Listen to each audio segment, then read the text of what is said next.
அப்பா இங்க இதுவராக எங்களை ஒரு மனப்பாட்டோடு சேர்த்திருக்கீங்க.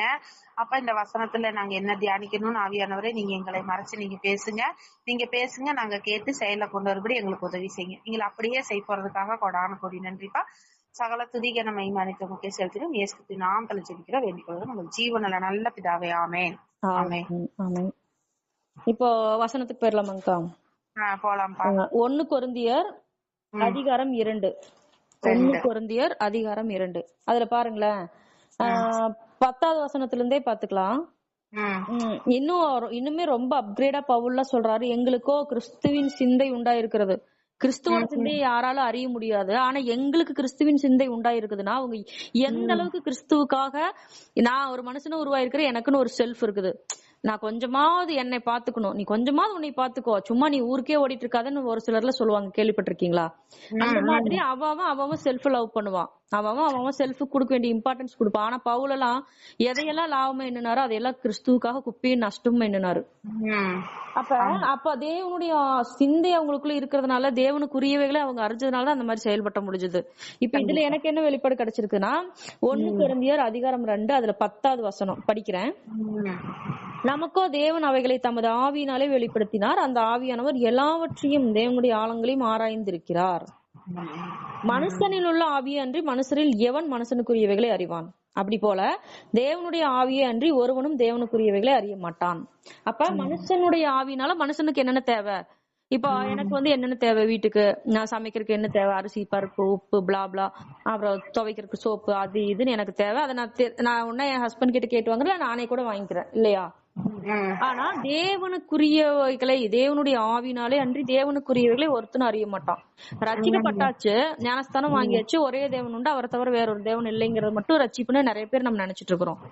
அது மட்டும் தேவனுக்குரியவைகளை அறியறதுல வராதுல்ல. அப்ப தேவனுடைய ஆவியினாலே தேவன் எங்கிட்ட என்ன எதிர்பார்க்கிறாரு, ஏன் ஜெபம் பண்ற விதமாவது நீங்க யோவான் தன் சீசருக்கு போச்சு மாதிரி எங்களுக்கு சொல்லி கொடுங்கிறப்ப ஏசப்ப என்னென்ன வேணா சொல்லி இருந்திருக்கலாமே.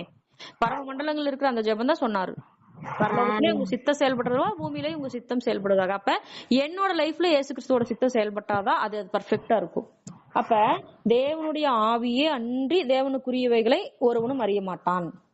அப்ப தேவனுடைய ஆவி என்ன, தேவனுடைய ஆவி எப்படி அறியறது? இப்ப நான் ஒரு வசனம் படிக்கும் பொழுது நான் ஒரு விஷயத்தை தப்புதான் செய்யறேன், ஆவியானவர் எனக்குள்ள இருந்து உணர்த்துவாரு, அதை நான் சரி பண்ணிக்கிறேன். இது யூசுவலா எல்லாத்துக்குள்ளயுமே பரிசுத்த ஆவியா அருளப்பட்ட எல்லாருமே அது கில்ட்டியா ஃபீல் பண்ணுவாங்க, மனம் திரும்புவாங்க, தப்பிதங்களை ஒப்புக்கொள்ளுவாங்க. தேவனுக்குரியவைகளை தேவனுடைய ஆவியே அன்றி தேவனுக்குரியவைகளை ஒருவனும் அறிய மாட்டான். ஏன்னா இயேசு கிறிஸ்து தேவனுடைய ஆவியை தரிச்சிருந்ததுனாலதான் பிதாவினுடைய சித்தத்தையே பூமியில முழுக்க செஞ்சுட்டு திருப்பி பிதாவினுடைய வலது பரிசுல இப்ப உட்காந்துட்டாரு இல்லையா? அப்ப நாமளும் தேவனுடைய ஆவினா என்னை இது கலைச்சிருக்கிறாரு, ஒருவேளை நான் என்ன சொல்றது, பாவத்துக்கு விரோதமா போராட்டத்துல ரத்த சிந்த தக்கதாக நான் எதிர்த்து நிக்கணும், நான் இவ்வளவு எல்லாம் தேவனுக்குன்னு சொல்லி ஊழியம் செய்யணும்னு தேவனுடைய சித்தம் என்னோட லைஃப்ல இதுதான்னா, அந்த சித்தத்துக்கு நான் என்ன ஒப்பு கொடுக்கறேனா? என்னை என் அப்பா அவர் நியாயாதிபதி, என்னை அவர் கரெக்டா தான் பயன்படுத்துவாரு. அப்ப அவர் என்ன என்கிட்ட எக்ஸ்பெக்ட் பண்றாருங்கிற அதுக்கு நான் முழுமையா ஒப்பு கொடுத்து நான் அதுக்கு பயன்படுறேனா? அப்ப தேவனுடைய ஆவினால மட்டும்தான் அதை அறிய முடியுமே தவிர நம்மளோட மாம்சத்தினாலேயோ தன்னோட சுய பலத்தினாலேயோ அதை அறிய முடியாது. புரியுதாங்க என்ன சொல்ல வரேன்னு? கண்டிப்பா. இப்போ இயேசு கிறிஸ்து என்ன வச்சு ஒரு சித்தம் வச்சிருப்பாரு, அதை நம்ம மாம்சத்துல எவ்வளவோ நாள் அப்படிலாம் இல்ல, இதெல்லாம் வேணாங்கப்பான்னு நம்ம பிடிவாதமா நம்ம வேற ஒரு விஷயத்துக்காக நம்ம அவருக்கே என்னமோ ஆலோசனை சொல்ற மாதிரி, அவருக்கு ஐடியா தெரியாத மாதிரி நம்ம ஐடியா குடுக்கற மாதிரி நிறைய நாள் நம்மளோட நடவடிக்கைகள் இருக்குதா இருந்திருக்குது இல்லையா?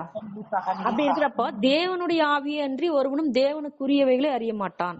அப்ப தேவனுடைய ஆவியினாலதான் தேவனுக்குரியவைகளை அறிய முடியும். அப்ப தேவனுக்குரியவைகள் என்ன, அவரு நம்மள அழைச்சால ஒவ்வொருத்தரும் ஒவ்வொரு விதத்துல நடத்துறாரு.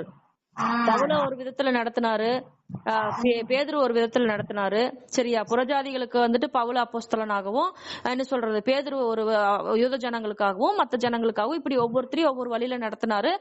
அதுக்காக பவுல் போற வழியிலேயே தான் பேதுரு போகணும்னு அவசியம் இல்ல, சங்கீத வர வழியிலேயே தான் பிரேம வரணும் அவசியம் இல்லை. என்னை ஒரு வழியில் நடத்துறாரு, உங்களை ஒரு வழியில் நடத்துறாரு. ஆனா நான் அவர் நடத்துற வழியில தான் போறேன்னா நான் என்னோட சுய வழியில போறேனாங்கிற ஒரு விஷயம் இருக்குல்ல. அப்ப தேவனுடைய ஆவினாலேதான் தேவனுக்குரியவைகளை அறிய முடியும். அப்ப அந்த தேவனுடைய ஆவி என்ன, தேவனுக்குரியவைகளை எப்படிதான் அறியறதுன்னா அவரோட சித்தத்துக்கு நம்மள முழுக்க ஒப்பு கொடுத்துறதா, விட்டு கொடுக்கறது. அப்பா நீங்க எதுக்குப்பா நான் உங்களால பிடிக்கப்பட்டேன்? பவுல் சொல்றாரு, என் ஓட்டத்தை முடிச்சேன், இது முதல் நீதியின் கிரீடம் எனக்காக வைக்கப்பட்டிருக்குதுன்னு சொல்லத்தக்கதா ஒரு ஓட்டத்தை ஓடுனாரு. சரியா? அதுவே பவுல் வந்துட்டு நீங்க யூதர் வந்துட்டு உங்களை கையும் காலையும் கட்டி கொண்டு போய் யூத ஜனங்களை எருசலேமுக்குள்ள ஒப்பு கொடுக்க போறாங்கன்னு சொல்றப்போ அவனை சுத்தி இருந்தவங்கள அலறாங்க. வேணாம் வேணாம், நீ இக்கிது அங்க போயிடாத, உன்னை அடிச்சு போட்டுற போறாங்க அப்படி இப்படின்னு சொல்லி ஃபீல் பண்றப்ப பவுல் சொல்றாரு, நீங்க அழுது என்னோட இருதயத்தை ஏன் உடஞ்சு பண்றீங்க? கர்த்தராக இயேசு கிறிஸ்துவின் நாமத்துக்காக நான் அடி வாங்குறதுக்கு மட்டும் இல்ல, என் ஜீவனையும் நான் அருமையாக எண்ணேன்ட்டாரு. அப்ப அந்த இடத்துல தேவனுடைய ஆவியினால அவருக்குரியவர்களை அறிஞ்சு அவர் சித்தத்துக்கு ஒப்பு கொடுத்து இவர் போய் செயல்படுறாரு. இதுதான் சிம்பிளான எக்ஸாம்பிள் இதுதான். அது போல இப்ப வந்துட்டு நம்மள ஒரு புறப்பட்டு போறதுக்கு ஒரு இடத்துக்கு ஒப்பு கொடுக்குறாரு. நம்ம கணவர் மூலமா ஒரு வாய்ப்பு வருது, சரிங்களா? இப்ப இங்க இருந்து வந்துட்டு ஒரு யாரு ரொம்ப அதிக பழங்காத ஒரு ஊருக்கு போறாங்க. அது கொஞ்சம் இன்டீரியரான ஏரியா தான். கணவருக்கு ஒரு வேலை வாய்ப்பு கிடைச்சிருச்சு. நம்ம ஆல்ரெடி ஒப்பு கொடுத்துருக்கிற புறப்பட்டு போறக்கு, அதனால கணவர் மூலமா ஒரு வேலை வாய்ப்பு வந்துச்சு, போறோம்னு வச்சுக்கோங்களேன். ஒப்பு கொடுக்கறப்பல சாதாரணமா ஒப்பு கொடுத்துறப்பா, புறப்பட்டு போய் சர்வ சிருஷ்டிக்கு சுவிசேஷத்தை அறிவிக்கணும்பான்னு. ஆனா போறோம் அப்படிங்கிறப்ப வந்து செயல்பாட்டுல நம்ம குறைபடுறோம். எப்படி, ஐயோ அங்க போறதா, அங்க சொந்த பந்தங்க இருக்க மாட்டாங்களே, அவங்க என்ன லாங்குவேஜ் பேசுறாங்க நமக்கு தெரியாதேன்னு சொல்லி நம்ம தேவன் நம்மளை கொண்டு அங்க ஆத்மாக்களை கூட நடத்தலாம், ஆத்மா கொடுத்துருக்கலாம், என்ன வேணா நம்மள வச்சிருக்கலாம், நம்மளை கொண்டு சித்தம் செய்ய ஏதாவது அவர் யோசிச்சிருக்கலாம். ஆனா அந்த தேவனுக்குரிய ஆவிகளை நம்ம யோசிக்காம, அப்பா உங்களுக்கு சித்தனா நான் கணவர் மூலமா போறேங்கப்பா அப்படின்னு ஒப்பு கொடுக்கறது தேவனுடைய ஆவி, தேவனுக்குரியவைகளை அவருடைய ஆவினால ஒப்பு கொடுக்கறது. அதுதான் என்னங்கப்பா அங்க எப்படிங்கப்பா நாங்க போறது, அப்பா எப்படியோன்னு மாத்தி விட்டுருங்கப்பா, அவர் மனசை மாத்தி விட்டுருங்கப்பான்னு சொல்லி நம்ம அவருக்கு ஆலோசனை கொடுக்குற மாதிரி பண்ணக்கூடாது.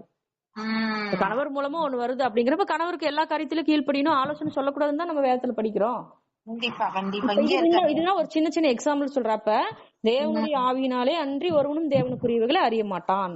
நாங்களோ 12வது வசனம் பாருங்களேன், நாங்களோ உலகத்தின் ஆவியை பெறாமல் தேவனால் எங்களுக்கு அருளப்பட்டவைகளை அறியும்படிக்கு தேவனிலிருந்து புறப்படுகிற ஆவியே பெற்றோம்.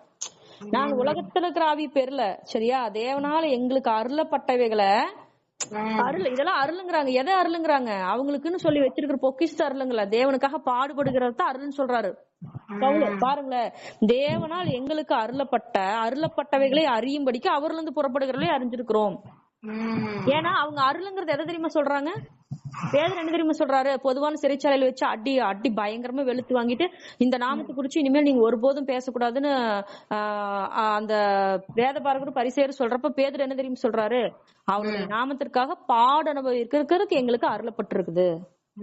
அப்ப தேவனால் எங்களுக்கு அருளப்பட்டிருக்கிறதையில நாங்க அறியும்படிக்க அவர்ல இருந்து புறப்படுகிற ஆவியே நாங்க பெற்று இருக்கிறோம்னா, அப்ப எந்த அளவுக்கு இவங்க வந்துட்டு, அப்ப நான் ஒரு பொருட்டே இல்லப்பா, நான் இந்த மாதிரி ஒரு பர்சனாலிட்டி, நான் பவுலுங்கிற ஒரு பர்சனாலிட்டி, நான் பவுலா இருந்தேன் என்ன, யாரா இருந்தேன் எனக்கு என்ன, எனக்கு இந்த உலகத்துக்குரிய முக்கியம் இல்ல, எனக்கு என் செல்ஃப் முக்கியம் இல்ல. அங்க போனா எனக்கு குளிர் அடிக்கும் தான், அங்க போனா ஒரு நாள் முழுக்க பசியில் இருக்கணும் தான், அங்க போனா நான் நிர்வாணத்துல இருக்கணும் தான், நாங்க போனா காய்ச்சல் இருக்கணும் தான், கொடூரத்துல இருக்கணும் தான், பரவாயில்ல.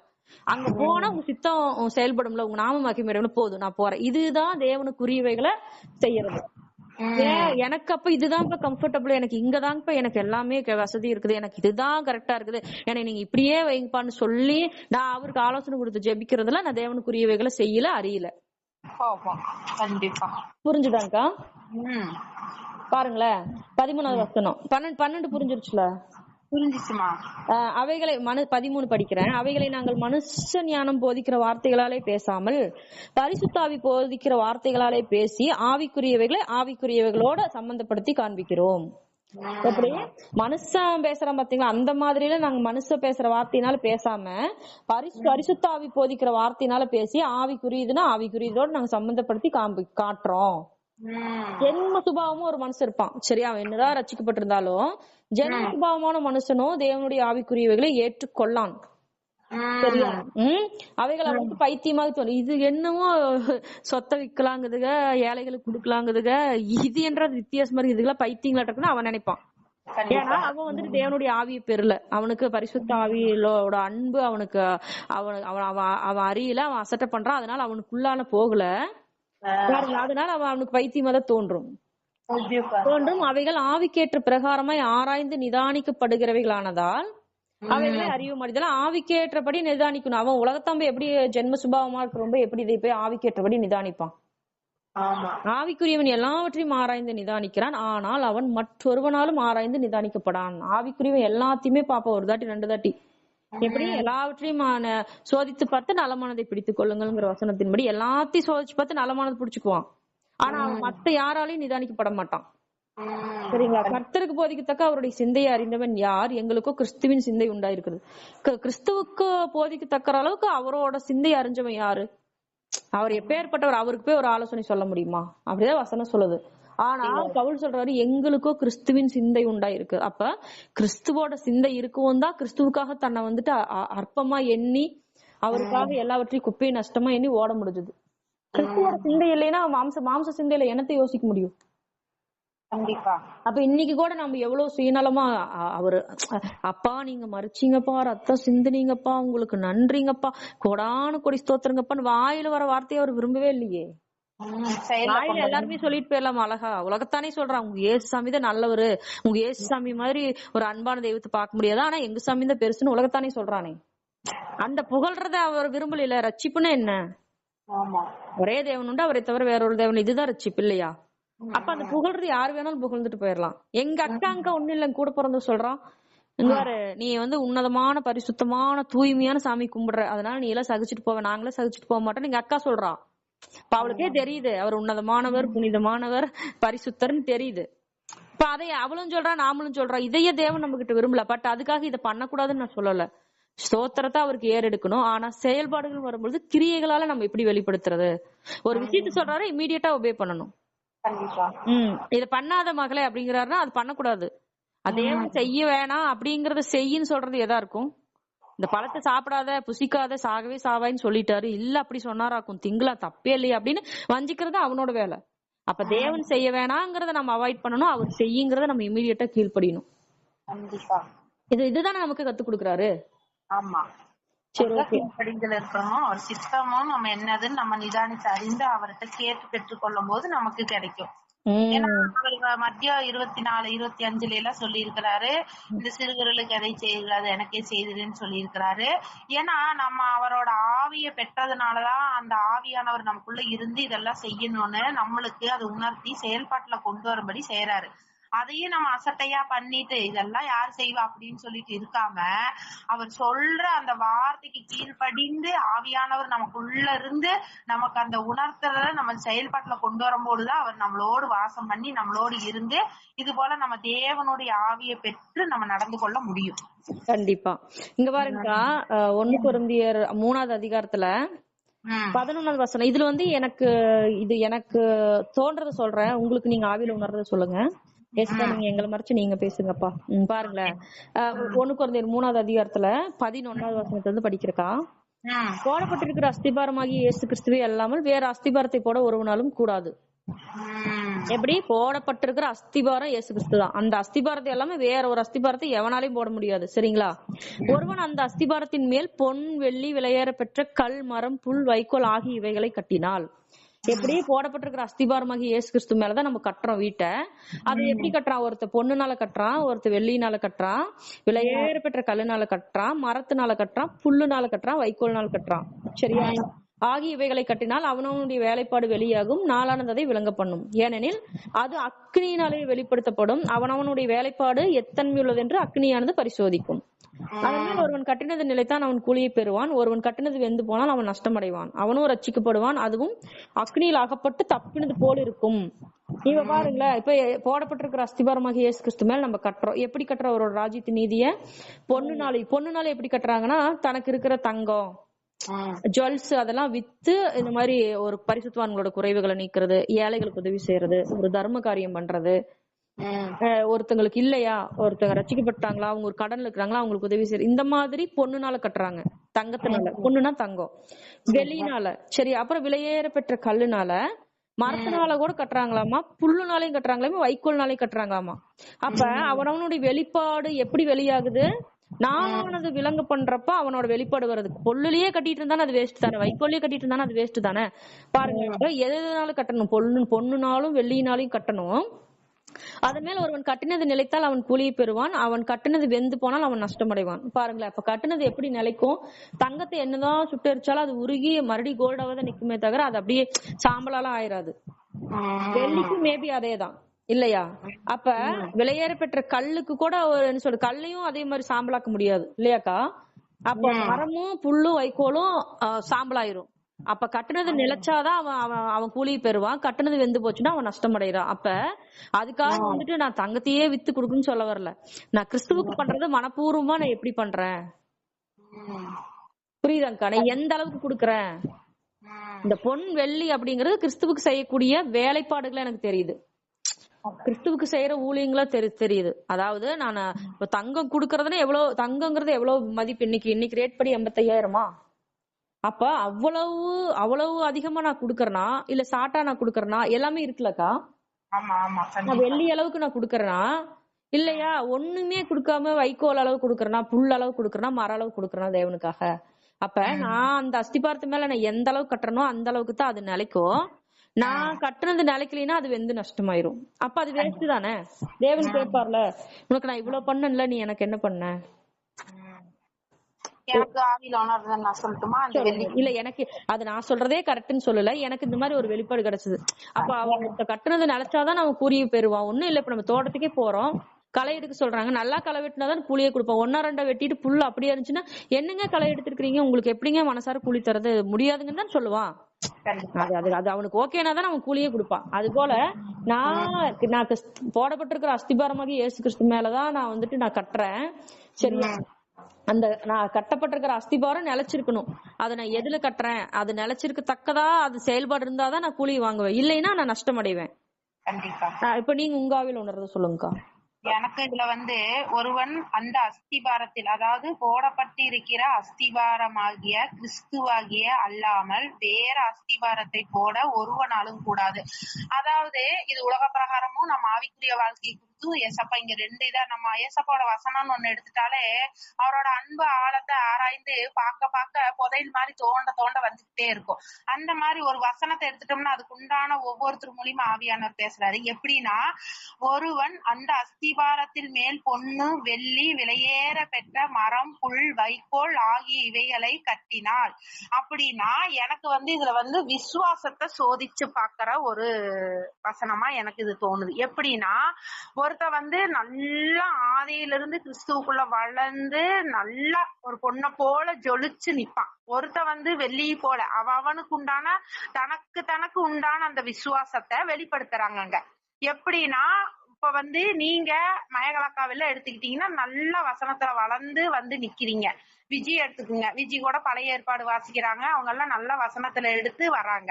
அப்போ இன்னி வரக்கூடிய இந்த புதிய சத்தியத்துக்கு வரக்கூடிய புதிய ஆத்மாவா வரும்போது அவங்க எப்படி கிறிஸ்து என்கிற அஸ்திபாரத்தின் மேல் எப்படி அவங்க கட்டப்பட்டு நிக்கிறாங்கன்னு அங்க இயேசு நம்மளை அக்னினாலைங்கிறது, அக்னினா அக்னிலேயே நம்மளை சுட்டரிக்கிறது கிடையாது.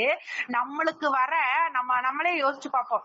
நம்ம முன்ன இருந்த விட இப்ப எல்லாம் சோதனை அதிகமா வருதுப்பா. ஆனாலும் கிறிஸ்துவோட வசனம் நம்மளுக்கு உள்ளார போக போக போக எல்லா சோதனையும் நமக்கு குப்பையா தெரியும். எதுவுமே நம்ம பெருசா நினைக்க மாட்டோம். அந்த சோதனைங்க போது அந்த சோதனைக்குள்ளார நம்ம உள்படும் பொழுது அதுல இருந்து நம்மளை ஒரு பொண்ணா விளங்க செய்து நிக்க வைக்கிறாரு. எப்படின்னா, விலையேற பெற்ற பொண்ணா விசுவாசத்தின் சோதனையில நம்ம ஜெயிச்சு நிக்கும் போது அதை ஒரு பொண்ணா விளங்கி வச்சு நிக்க வைக்கிறாரு. புரியுதுங்களா? அப்படித்தான் எனக்கு இந்த வசனத்துல உணர்ந்தது.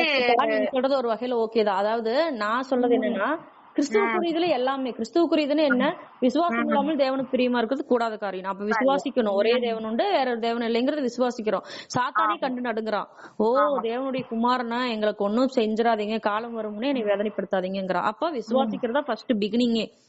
விசுவாசத்தினாலதான் நம்ம அவரை ஏற்றிக்கொள்றோம் இல்லையா?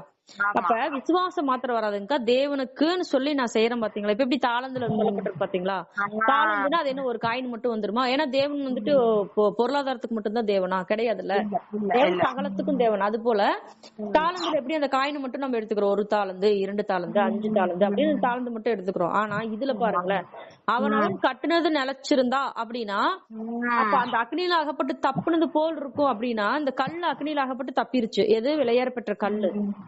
மரம் தப்பிக்குமா அக்னியில அகப்பட்டா? மரம் எப்படி இருந்தாலும் வெந்து கறிக்கட்டியதாங்க வரும், புல்லு வெந்துரும், சாம்பலாயிரும், வைக்கோலும் சாம்பலாயிரும். இப்ப நான் கட்டுனது நிலைச்சிருந்தா நான் கூலியை பெறுவேன். நான் எதுக்கு இத்தனை நாள் இருக்கிறேன்? அவரோட ராஜ்யத்துக்குள்ள பிரவேசிக்கணும், கடைசி காலத்துல இளைப்பாறுதலுக்குள்ள இருக்கணுங்கிறது என்னோட பிரயாசமே. அப்ப நான் கட்டுனது நிலைச்சிருக்கத்தக்கதா நான் இருக்கணும். அப்படின்னா என்ன முடிவு பரியந்தம் அவரோட மந்தை நாடுகளா இருந்து நிலைச்சிருக்கணும். அப்ப நான் எந்த அளவுக்கு கட்டுற பொண்ணுங்கிறது இம்பார்ட்டன்ஸ். தங்கமா அப்படின்னா வாய் பழக்கிற உலகத்தானே பிறக்கிற நாமளே தங்கம்னா தங்கம்ப்பா அப்படின்னு ஒரு நினைப்பு வரதான் செய்யுது நம்மளுக்குள்ள இல்லையா? அப்ப அந்த தங்கத்துக்கு கொடுக்கற இம்பார்ட்டன்ஸ் அந்த தங்க மாதிரி நம்ம அவரோட வேலைப்பாடுகளை நம்ம செய்யறோமா? தங்கத்துக்கு ஈக்குவலான செய்யறோமா? வெள்ளிக்கு அட்லீஸ்ட் தங்கம் கொடுக்குற அளவுக்கு செய்யலன்னா அட்லீஸ்ட் வெள்ளி தங்கத்தோட கொஞ்சம் கீழே வெள்ளி பண்ற அளவுக்காவது நம்ம செய்யறோமா? விளையாட பெற்ற கல்லுன்னா இது ரெண்டுக்கும் ஈக்குவலா இருக்கும், வெள்ளிக்கு ஈக்குவலா இருக்கும். அந்த அளவுக்கு வேலை செய்யறோமா? இல்ல ஒண்ணுமே செய்யாம வைக்கோல் மாதிரி கிடக்குறோமா, புல்லு மாதிரி கிடக்குறோமா? மரக்கட்டையுமே வெந்துதானே போயிடும். அக்னியில் ஆகப்பட்ட தப்புனா அது எப்படி இருக்கும்? வெந்துதான் போகும்.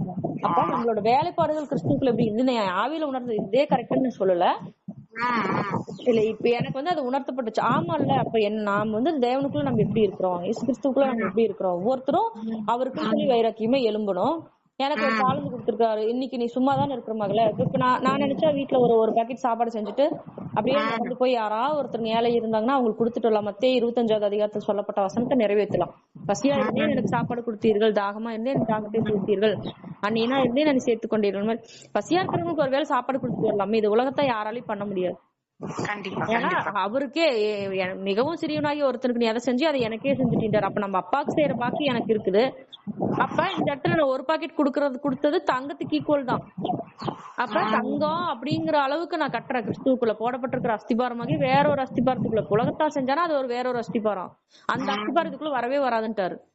சரியா? மத்த நாமத்தினால நீ சொன்னீங்கன்னா அது பிரயோஜனமே இல்லை.